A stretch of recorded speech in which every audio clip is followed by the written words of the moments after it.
అదనపు కట్నం కోసం వరుడి ఆశ వల్ల ఓ పెళ్లి అర్ధాంతరంగా ఆగిపోయింది. నిజామాబాద్ ఆర్యనగర్ కాలనీకి చెందిన మీనాక్షితో జక్రాన్పల్లికి చెందిన సాయి కుమార్ పెళ్లి నిశ్చయమైంది. వివాహానికి వధూ బంధువులు అన్ని ఏర్పాట్లు చేశారు. తీరా పెళ్లికి కొద్ది గంటల ముందే అదనపు కట్నం 2 లక్షలు కావాలని సాయి కుమార్ డిమాండ్ చేశాడు. ఇవ్వకపోవడంతో వెనుదిరిగి పలాయనం చిత్తగించాడు.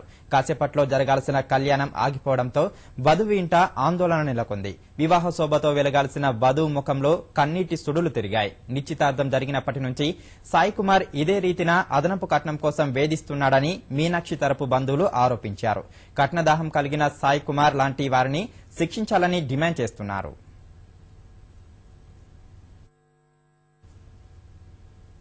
నా ధైర్యంతో నేను ఉంటా అని ఒప్పుకున్నా సార్. నేను అని భయపడడం, మళ్ళీ ఇంటికి రావడం, వాళ్ళు ఏం చెయ్యను, మా అన్నయ్య సంబంధం తెచ్చిన సంబంధం చేసుకుంటా అని ఒప్పుకున్నా సార్. నేను ఇట్లా చేసి మొత్తం దగ్గర వచ్చేసింది.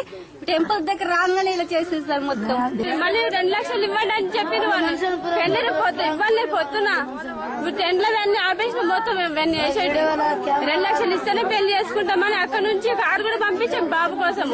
పెళ్లి పిల్లల్ని తీసుకురాదు కారు పంపించాం. మా గురించి మా తరపు నుంచి 2 మనుషులు పంపించాం. మేము రాత్రి పెళ్లి చేసుకోము 2 లక్షలు ఇవ్వండి అన్నారు. బండి అంటే బండి ముందు పంపించాం. అంత ముందు 15 రోజుల ముందు 1 లక్ష రూపాయలు ఇచ్చాము. మొన్న బండి ఇచ్చాం. మాకు బండి లేదు, అమ్మేసిన మేము. ఈ బండి ఇవ్వండి మీద అంటే కాదు, మేము ఇప్పుడే తర్వాత ఇస్తాం. బండి పెళ్లిలోనే ఇస్తాము. బంధువులందరూ తెలియలేదు మేము ఏమి ఇచ్చామని చెప్పినాం.